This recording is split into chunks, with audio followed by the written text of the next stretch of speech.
লালমনিরহাট আদিতমারীতে নিজ বাড়ি থেকে তাহমিদুল রহমান তারা নামে এক যুবকের গলাকাটা লাশ উদ্ধার করেছে পুলিশ।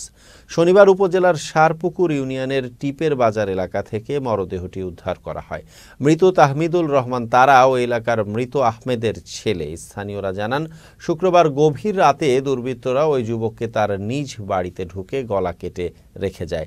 তার স্ত্রী দেশের বাইরে থাকায় তাহমিদুল ঘরে একাই থাকতেন। পরে সকালে এলাকাবাসী পুলিশে খবর দিলে লাশ উদ্ধার করে ময়নাতদন্তের জন্য মর্গে পাঠানো হয়। এ ঘটনায় আইনি প্রক্রিয়া চলছে।